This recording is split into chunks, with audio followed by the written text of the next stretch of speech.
What's going on, ladies and gentlemen? Welcome back to another episode of Action Sunday. This week, I'm changing things up again. Hopefully, this week will wipe the bad taste of direct action that I had to go through last week. Hopefully, the production value is much better this time. Well, right away, it really is, because this week I'm looking at Hong Kong 97, which is an interesting one because it stars Robert Patrick.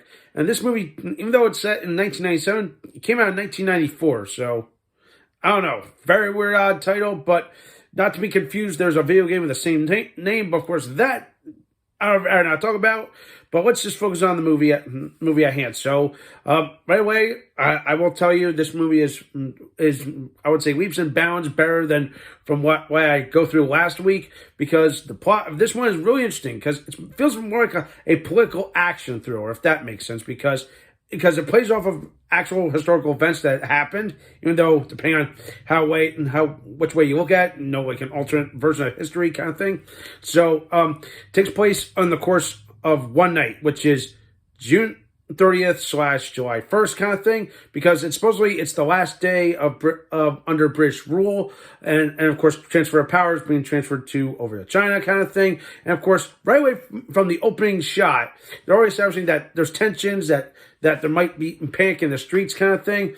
And I'm like, wow, way to ham fist that. So how does everything else fall into place? Well, Robert Patrick plays an assassin named Reginald Cameron. And supposedly, he is tasked to take down a member of the envoy, or these people that supposedly are gonna be, taken over once the transfer of power from the Britain to them. So he takes them out, and then somehow him and two of his colleagues, who are targeted by someone or something, and essentially they're on the run, trying to get out of Hong Kong. It gets a little crazy, a little dark.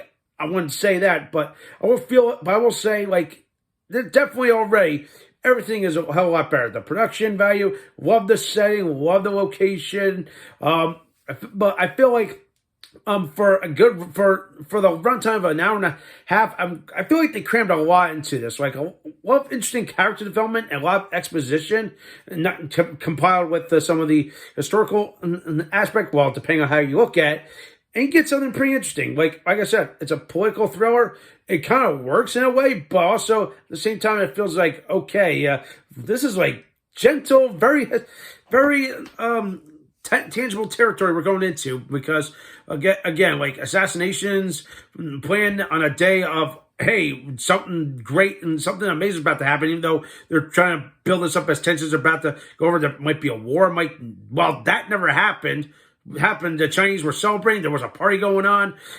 So why wouldn't anybody be celebrating? Hey, you're no longer under British rule. You're now under China. Well, that's your. Well, again, I don't want to say anything that might get me fired or get in trouble. But yeah, you know where I'm going with this. I don't want to say it, but everything back to the movie at hand. Again, pretty interesting stuff. Really sensible stuff. But Robert Patrick makes it work, and I feel like he's the best thing that works for this movie. Some people look at this and be like, it's a mixed bag, because a lot of things thrown at the wall to see what sticks. It's a little bit of a rush kind of thing. It's a whole lot of cloak and dagger stuff. I feel like, well, again, this kind of thing, what you would expect. But yeah, I will say the mid-act of this movie definitely makes it worth it. Oh my God, the guy's on the run. Something's happening. He's being targeted. Where's he got to go now? Okay. Hey, oh shit, there's a gun chase. Now he's in the freaking middle of a highway now, and all this crazy stuff. And it really works.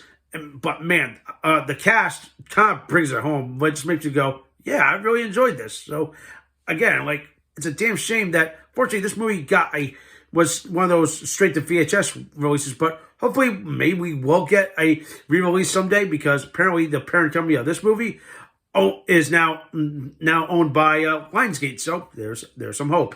But anyway, the cast, outside of Robert Patrick, you got Tim Thomerson, which shocked the hell out of me. I remember him as Vince Barnes from Who's Harry Crumb, and then you got Brion James, who I remember from movies like The Fifth Element and Tango and Cash, and I'm like, oh wow, and I'm like, he kind of surprised the heck out of me. He was I felt like his character is pretty cool, except here's the thing: this character is British. Brion James isn't British. He's American. But yet, somehow he was able to play off this English accent kind of well. Of course, again, don't forget, he did play a British character in Tango and Cash. I don't know if anybody knew about that. But yeah, I just never understood that. Why that?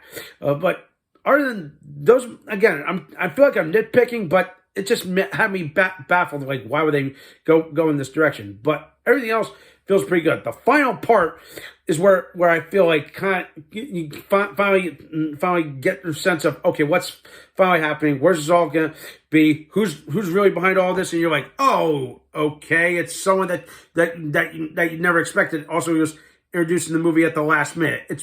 To me, I felt like this is where the movie kind of went off the rails a little bit, but it had a strong foundation, a great start. The mid-act was great. The final act, I felt like needed some work, but the action was just top. A lot of chasing, a lot of gunfights, some great martial arts moments. In fact, there's a fight in a freaking elevator near the end between our hero, Robert Patrick, and the eventual villain. I don't want to tell you who, but it definitely works out. But yeah, it definitely feels like a sense of, okay, this is a pretty cool little romp in China kind of thing. And it definitely works. And I found myself entertained. And yes, leaps and bounds ahead. It definitely made me feel good.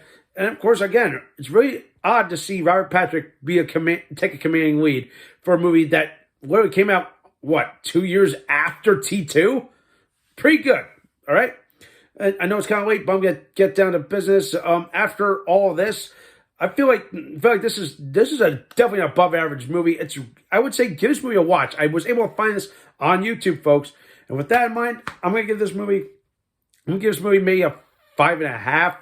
I was contemplating giving it a 6, but I feel like it's definitely above average. Maybe over time it'll grow on me. Who knows? All right. So yeah, if you want to give this movie a watch, like I said, it's on YouTube. It's really good stuff. I definitely recommend it, all right? That's just for tonight. Thumbs up this video, subscribe to my channel as teacher for some more awesome and exciting videos.